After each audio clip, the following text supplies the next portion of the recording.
So, how are you doing today? Hi, thanks for watching. I am Andy. I hope life is treating you well. Life is treating me pretty good. Thanks for asking. So I'm going into town today, right? And I don't have a reason for doing this video in the car, except that I know you guys like to come along with me on the journey sometimes. I'm going to talk about spirit guides in this one. The question I often get asked is, do you know the name of my spirit guides? How do I meet my spirit guides? That kind of thing. So I'm going to talk a little bit about how I've met some of mine. I haven't met them all yet, in a way that I would really get to know them. But there are many spirit guides around me. I guess I'm very blessed in that sense. It's a big topic, it's a huge subject, and whatever I say today is only going to be a part of it. Excuse me. Also, we are all very different, totally different strokes for different folks. We attract guides who want to work with us. We've very often actually met these guides before we incarnated into this world, and the whole thing has just been waiting to happen all our lives. And different guides work with different people in different ways. And another crazy thing that happens quite often is that you'd be doing quite well as a medium. This happens to me, it's happened to lots of people. You're doing quite well, you kind of got clientele coming to you. You may be appearing in churches and halls, as I quite often do when the fungolitis isn't keeping everything closed down. Anyway, I'm looking forward to getting back to that. And it'll be going well, and then suddenly you'll do a session one day or one night, and it's just, nothing happens, nothing much comes, and it's like getting blood out of a stone. And in the end, you manage to just about make an evening of it. But you come away thinking, well, why on earth don't the spirit guides want us to have a good session, and why have they suddenly shut down on me? And invariably that's because there's a new way of working, and that can mean a new guide coming in, and that sort of needs to happen. But this new way of working thing, I don't know why we can't just establish a good way of working and keep it there. But again and again, whoever's in charge of this in terms of the Great Spirit, and whoever runs the thing in the afterlife, decides, all right, that's going well, okay, we'll shut that down and we'll bring in a new way. Really quite difficult. Anyway, let's hit the road. Let's have a look. It's a nice day. The rains haven't come yet, so we'll hit the road and we'll talk some more about it.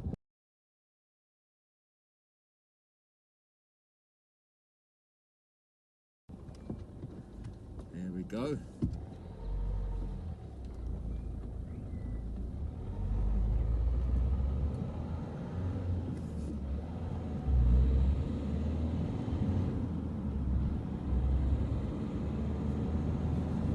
Right up on top now, actually. I've already been filled up with diesel. I'm just going into town to get some shopping, really. There isn't much food left in the cupboards at the moment. I've got to admit there's a ton of emergency food, but it's got long dates on it and I don't want to eat it yet. It's not really stuff I like. It's stuff I like pretty good if I can't get food anywhere. My sort of prepper's stash, if you will.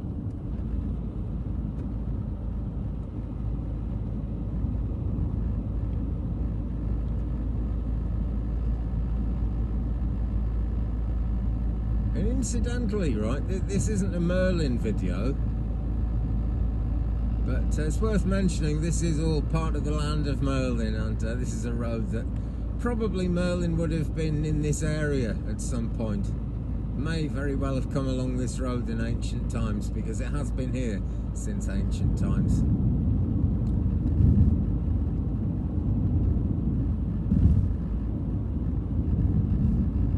Now we're dropping down the side of the mountain, and some of the trees really lean over, and you can see how the wind has constantly been blowing in that direction, or mostly in that direction, over however many years the tree has been there. The big ones are usually about 60 years old, but there'll have been trees there, roughly speaking, since the dawn of time, one way or another.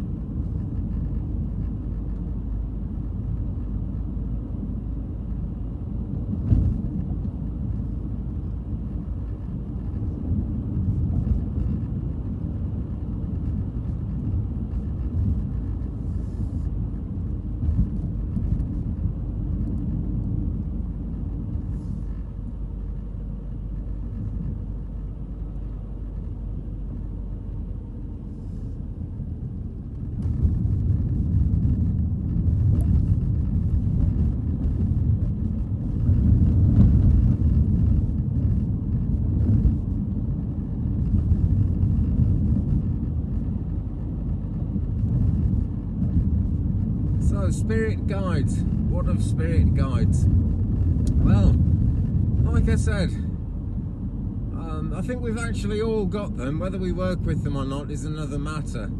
And this is one of the problems about, you know, some people just don't believe in this and probably will never believe in any kind of spirituality.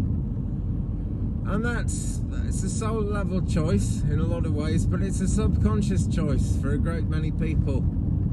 You know, it's like some people kind of work with dark energies and you can't really persuade them to walk in the light, because for those people usually dark energies is all they know.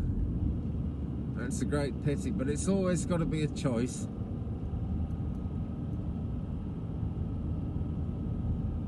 Because much of it is tied up with everlasting life, eternal life, and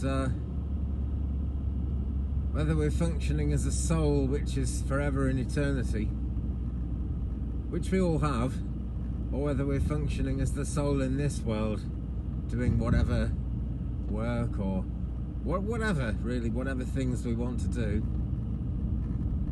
We do all have this soul level connection thing going on. And so if you're interested in your spirit guides and getting to meet them, you've actually done quite a lot of the work. It's the most important thing, and there's always more work to do. There's absolutely no unemployment when you work for spirit. That's a fact. It gets exhausting sometimes. So there's still going to be a lot to do, but just by being interested in this, you've sort of taken the biggest step, if you know what I mean. And it really makes a difference. It comes to a lot of us later in life, and comes to a great many of us actually when we've been through a very painful bereavement. Bereavement is always painful, really, but you know, for some people it hurts more than it does for others, and it's one of those things that gets us wondering, could there be an afterlife? And once we start wondering about that, as long as we're open-minded about it, we usually come up with the answer that yes, there must be.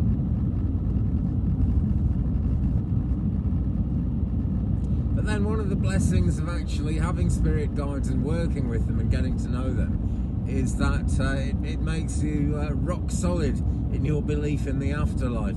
And along the way, before you've really built up that connection, it can still be a question, you know, is it real or isn't it?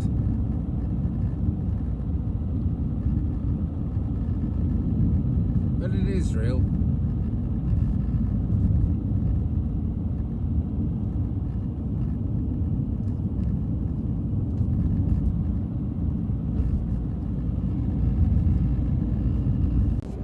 And then there's the question of knowing what's actually going on when you meet your guides. The first, I mean, I can remember experiences of seeing spirit, being close to spirit, from when I was a very small child, but it was kind of nightmarish because I didn't understand what was going on.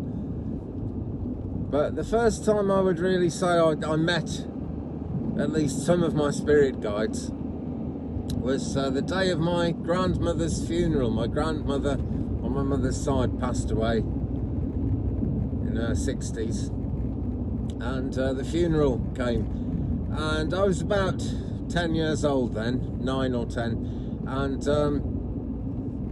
the culture I grew up in doesn't have children going to funerals, basically, so I didn't go.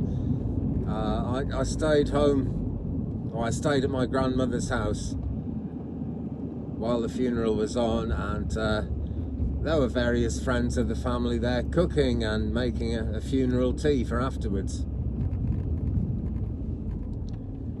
And I lay down on my grandmother's sofa and I fell asleep, and I had a very nice dream actually. I woke up from it with a start, and I felt quite frightened after I woke up from it, but it was really quite a pleasant dream. The only reason it frightened me when I woke up was then thinking about it. It was all so weird, it was all so bizarre.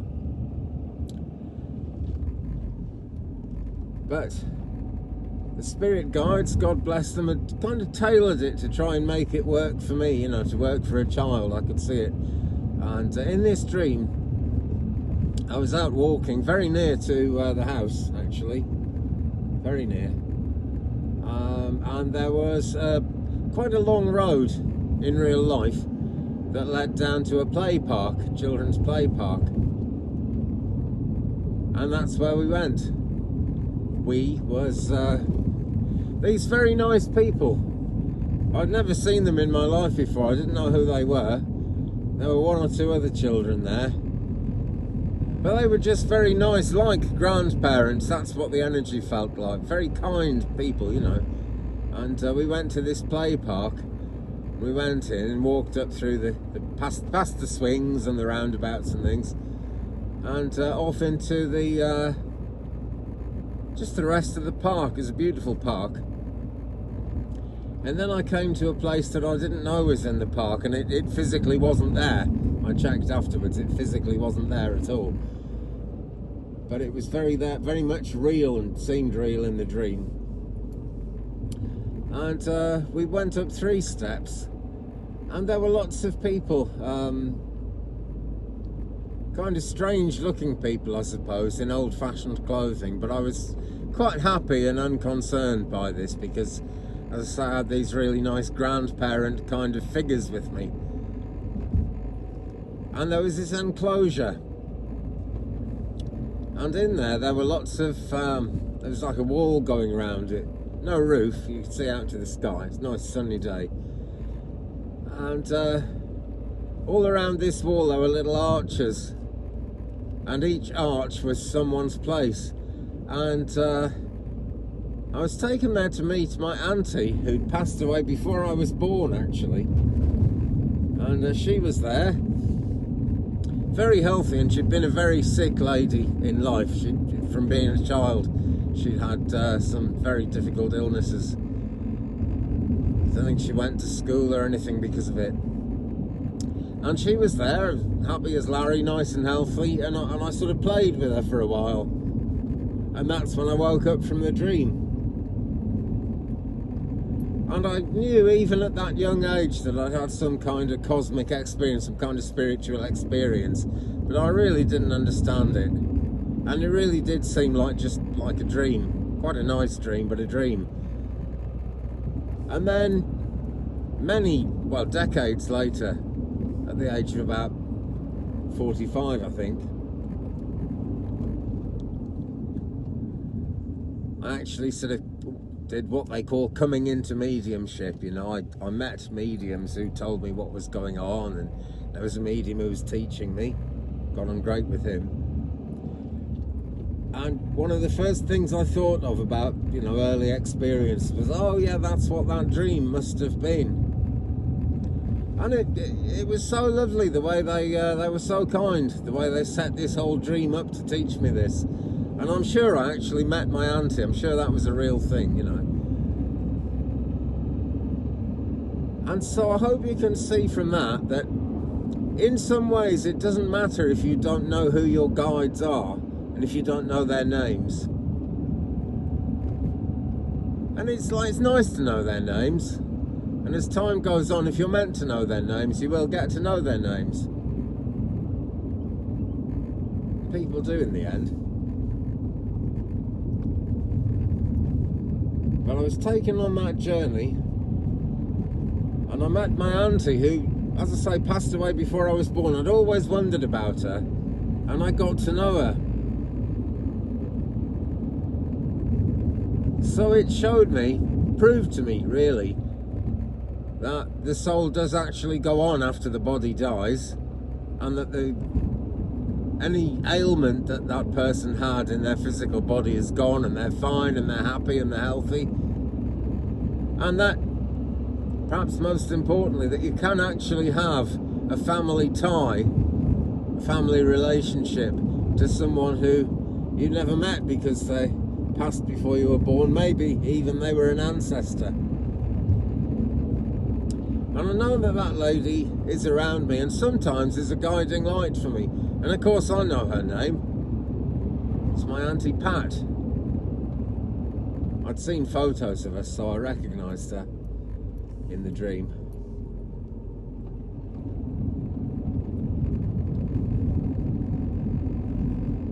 And I'm pretty sure that was my first experience of meeting any kind of spirit people or spirit guides. Well, I'd met spirit children when I was a child. That's another story, really.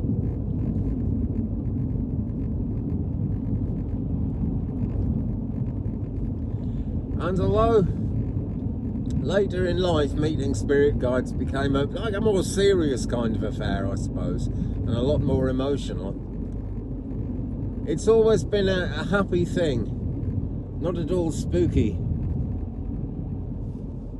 And we have ghost stories because they're great stories. They thrill people, they scare people, it's kind of fun.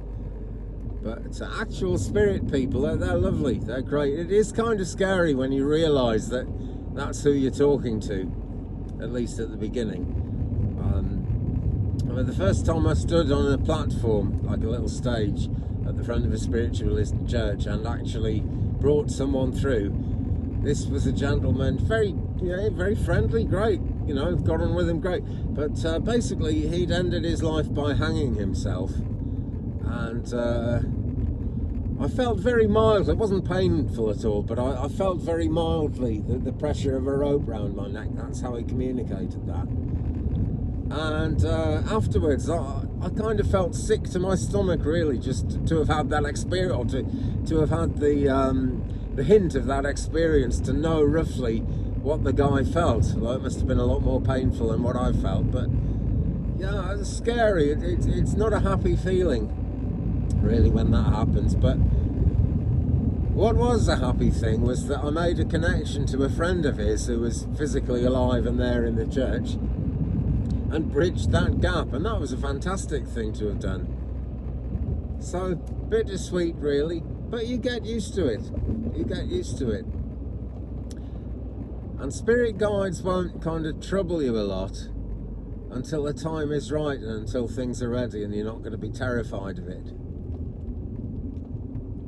It's all to do with opening the third eye. The third eye really needs to be opened fairly gently if it's closed.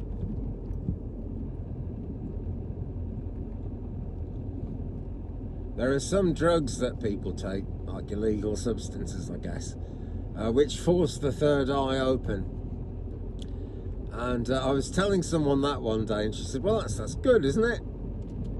And no, it's not good to force it open. It's good to have it open, but it's not good to force it open, because it will open in its own time, and your spirit guides will be a part of that happening. Anyway, we're getting close to town now, so I've got to focus on the old driving. Let's point the camera out the front for a bit, and you can watch the journey into town.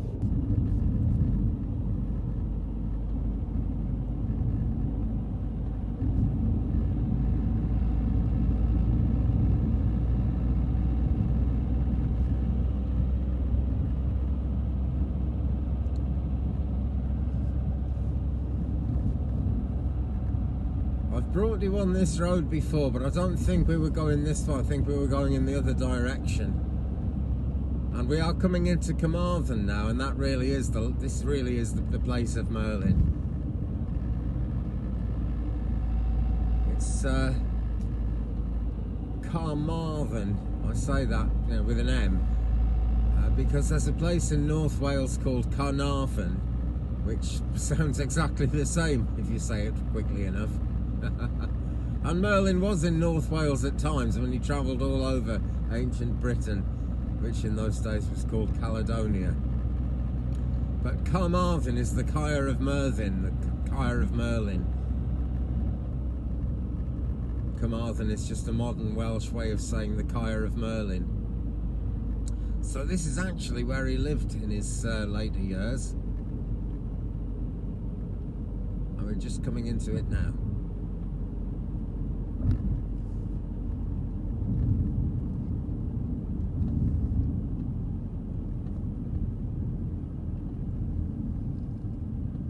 There's the sign. Ta-da.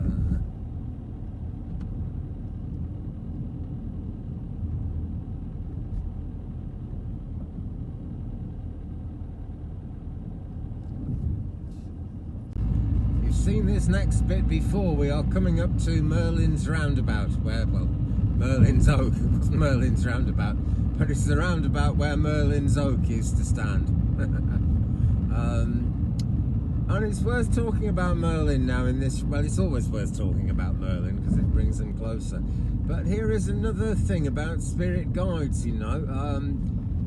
I've never consciously actually met Merlin as far as I know, but I know I was drawn to this place because of the influence of Merlin, which is yet another story going back to when I lived in Cardiff, the capital of Wales, about 3 hours drive from here. And this is the roundabout of Merlin's Oak. Here we go.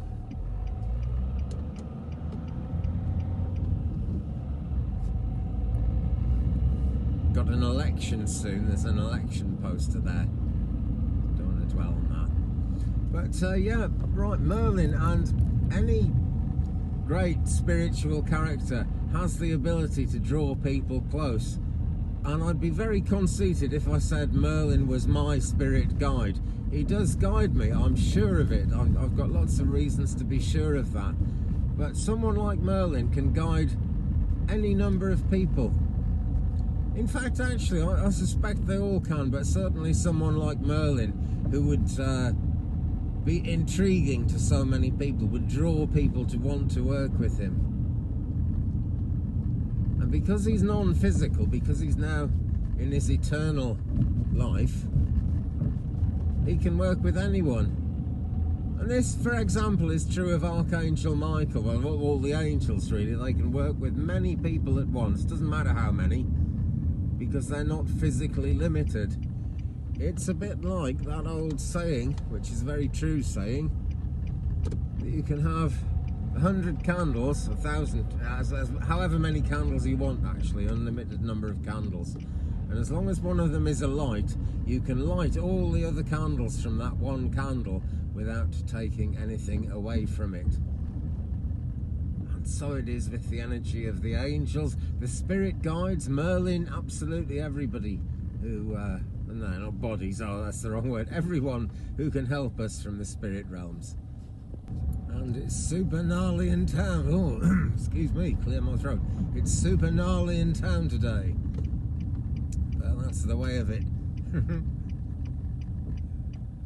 Lots of people have been vaccinated now, so things are a bit more freed up. And a blink of an eye later, here I am. That's the shopping done, pretty much. Plenty to eat for a good few days now. See the pink blossom on that tree there? It's a real bit of magic, actually. I don't know why it needs to be that colour, but you know, trees in blossom are beautiful, aren't they? Very short-lived as well, but there's the promise of fruit. So, Merlin's roundabout, or Merlin's tree, or whatever you want to call it. Here we go.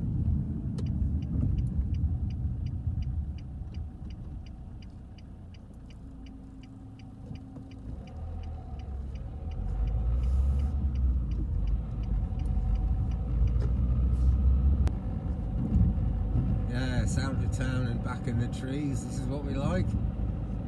So I told you about my first sort of childhood experience of meeting spirit guides. It's happened several times in one way or another, but there's another way that works for a lot of people, and it's quite popular, and that is to do Meet Your Guides meditation, led by someone who knows what they're talking about. And you can do those, you know, there are videos on YouTube actually talking you through the whole thing. And I'm going to make one of those at some point. There has been talk of me setting up a kind of a spiritual learning circle. There just weren't enough people to make it tick, unfortunately.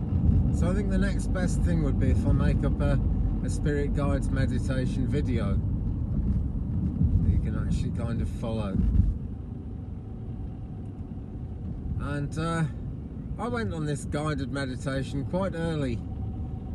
This was just within a few weeks of finding out that I had this gift of mediumship and starting to learn to use it. And it was the medium who'd been teaching me, he was teaching quite a lot of people online at the time. So he set up this Meet Your Guides meditations, very carefully planned. It had all the music for it and everything. And so we did that. It was a wonderful thing. Everything about it was like tailor-made it to the group of kind of 20 or so people who actually took this thing. And first we visualised getting onto a bus and all our friends were there. No one we didn't like, but all our friends were there. And this bus stopped at a great big house. And we went into this house. We all got off the bus and went into the house. And each of us went into a different room. We each had our own room and we all found it. And in that room there was a great big portrait on the wall of me. And, you know, for everyone in their own room there was a portrait of that person. And we went outside through some French doors. And an angel came to meet me. And it was a very emotional experience at the time, you know. You're just not used to the idea that there could be so much love as that. After you've spent a while working for Spirit, you realise how very deep the love is, and it's always amazing, but it's less of a shock, if you know what I mean. But it came as quite a shock then. I just couldn't look straight at my angel. She was too bright. I could only see her feet. So we went for a walk along by a river bank, and we looked out across the river, and actually there was a lake there as well. And then across the lake it was very misty, and a boat came through the mist. And on that boat, well, we were told that's your spirit guide. It's one of many spirit guides that I'm really privileged to work with. And there he was. Absolutely amazing. He looked just like El Moria, who's one of the cards in my Doreen Virtue Ascended Masters deck that I bring out from time to time. He looked just like him. And, you know, wonderful connection. But he didn't tell me his name, you know. And this is why, you know, people ask me, what is my spirit guide's name? And it must be rather frustrating when I say, don't worry about it. But honestly, it's not the most important thing. The most important thing is the connection that you have. And words do have a resonance. Words do have magic about them. So the name matters in that sense, but you will always get to know that name eventually, especially if you're meant to.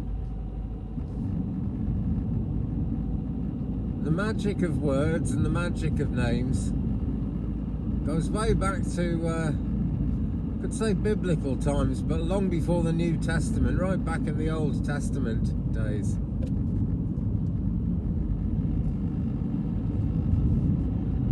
You might know that it used to be a criminal offence to say the name of God, which is, we say Yahweh, but that's kind of an abbreviation. It's YHVH, which comes out as Yahweh. And that's just so scholars can talk about it, but the actual name of God is hidden. And that is because words have this magical potency about them. And actually it's the consonants that really matter. And so if ever you're doing an incantation, or you're saying a mantra or something like the Violet Flame Decree, it's okay to whisper it, because it's the consonants that really have the magic. And so I didn't get to know my guide's name at that time, but I certainly met him. And within a couple of hours of that meditation, actually, I was in another psychic chat room. This was in the days before Facebook. Facebook existed, but it was still just a local college thing. It hadn't taken off. So I was in this chat room, and a lady asked me, "Are you a medium?" And I I thought, well, you know, yes I am, but should I say yes? Because I don't really know how to do it yet. And something told me to just say yes, so I said yes. I said, I'm not very experienced, but I am. I'll try if you like. And she said, oh yes, please try, because there's someone I'd really like to hear from. And so I closed my eyes and I looked and I looked. Jesus saves, it says. I closed my eyes and I looked and I looked, and I saw a Christian church, one of the places I used to play the organ at in Cardiff. It was a very ancient looking church. Well, it was an ancient church, but it had been built up to what it was in Victorian times, so it's only kind of maybe 120 years old, which isn't all that old for a church really in Britain anyway. But there was the church, and I was looking at the church doorway, the porch underneath the tower, and there was the vicar who passed away, and it was lovely to see him again. He was very real, he didn't speak. And also there was a gentleman called George, who was the main church warden, and he helped me a lot, did George. He was a great ally for an organist to have. Very supportive man. I absolutely loved the guy. And I didn't actually realise at the time that he had passed away, but he had. And standing in between them was someone I didn't recognise. And so I said to the lady in the chat room, well, I can see 3 people, but I know 2 of them. And I don't know who the other one is.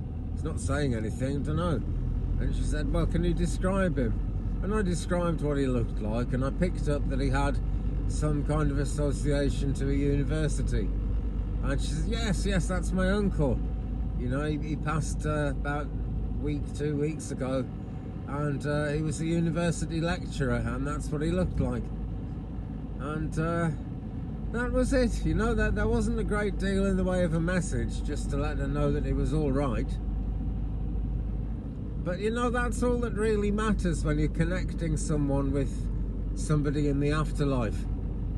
It's letting them know that person is all right, and by describing that person, you prove to them that actually that person has gone on, because I couldn't possibly have known this man or known what he looked like, and I described him. And that's what really matters, you know. That's all that really matters.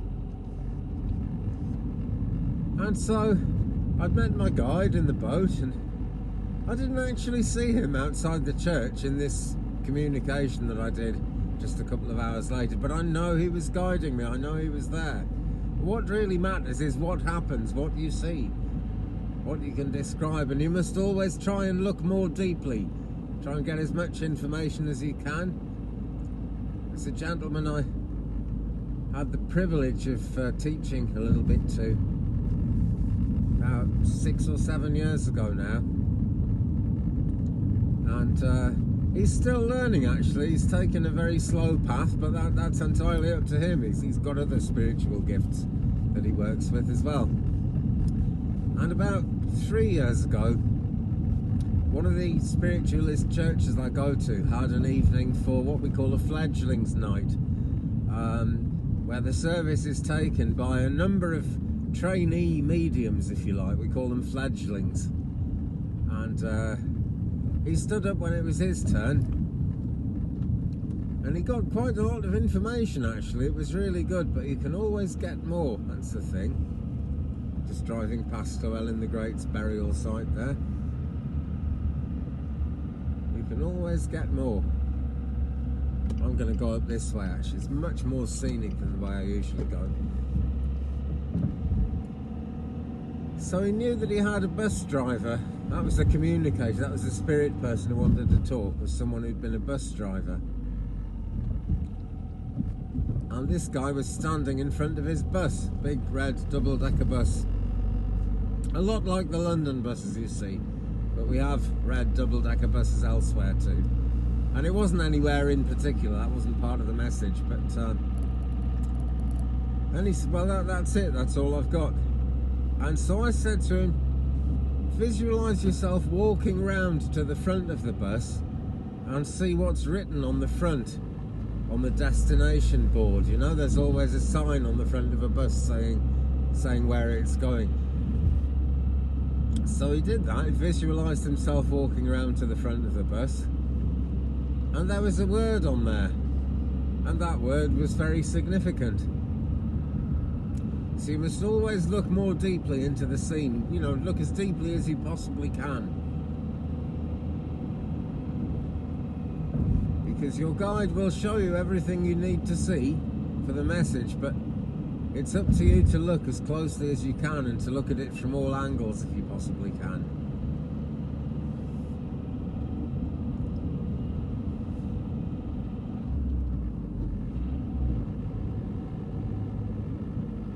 Here we are, getting right up on top again. I love this road actually. Most of the scenery is sky rather than trees, but oh, it's a beautiful place.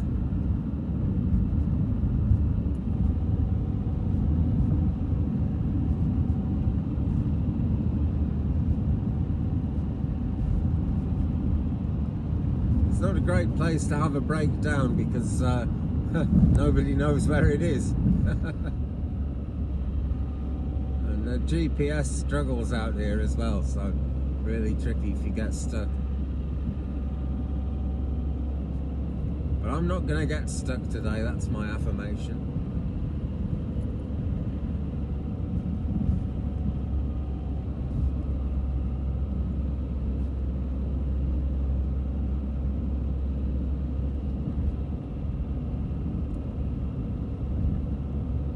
So there's something else that's quite important to say, I think, to people who are wanting to meet their guides, and that is to kind of follow your heart and follow your guide when you're looking for the direction you want to take. You know, you're going to be a medium, you're going to be a healer, are you going to read tarot? Are you going to read tarot as a medium like I do? Are you going to read oracle as a medium?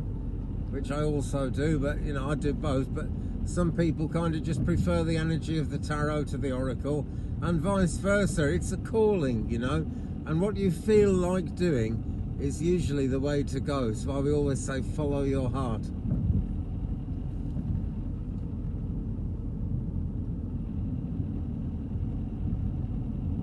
And now I've been doing this as long as I have, I often have the privilege of meeting other mediums and other spiritual workers, and sometimes they've spent maybe 30 years doing what they do, and I wish I could do that as well.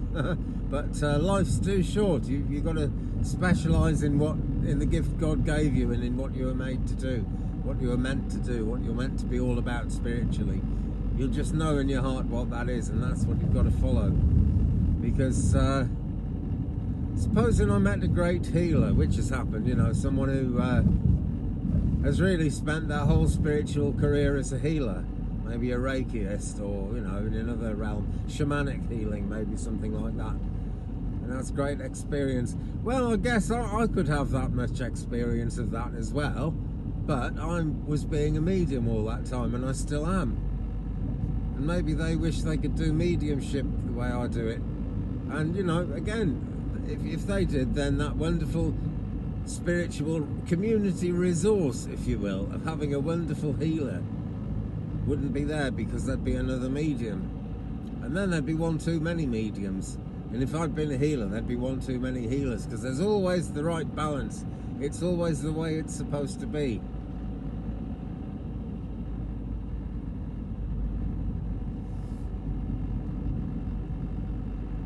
You see, above everything else, spirit choose us rather than the other way round. So if you're drawn to do this kind of work, you've already got a guide involved, I'm sure, who's drawing you towards it, and everything will become clear as time goes on. Everything will come clear when the time is right. That's the key to it.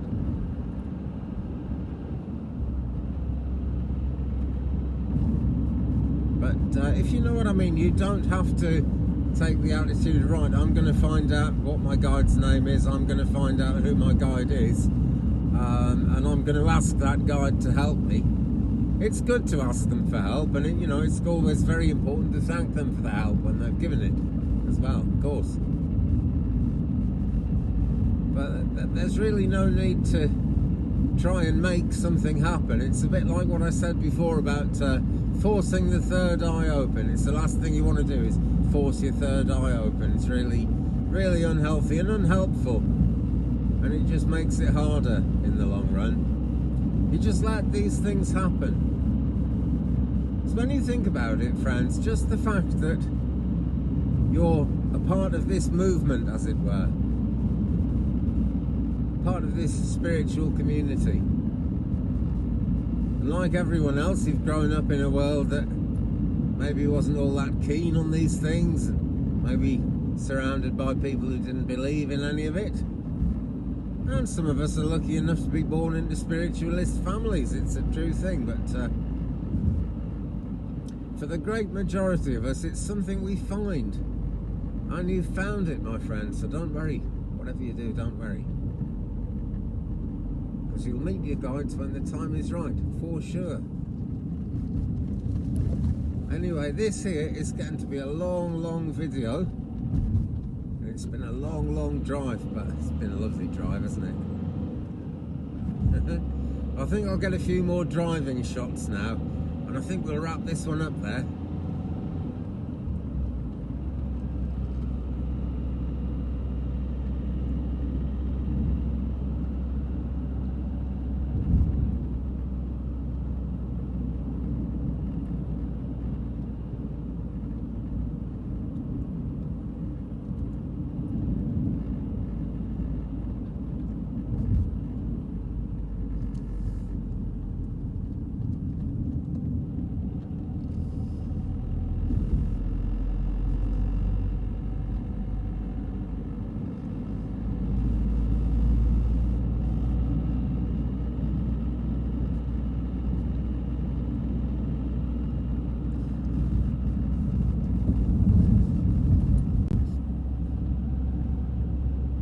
Another bit I wanted to show you, just right up on top here, got this amazing pine forest, and forests are so magical, so grounding as well.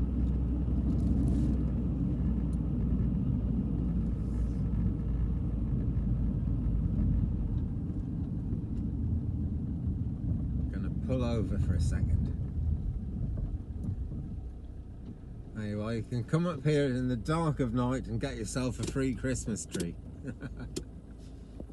And there you have it, friends. I haven't done a reading in this one, but it just kind of didn't seem to fit the subject. But more readings coming up very soon. More live videos coming up as well. Well, live streams, which are videos after all, let's face it. But Wednesdays and Sundays, there's always a live stream. That's how I roll. I guess maybe I'll miss one day, but that'll only be because the internet doesn't work.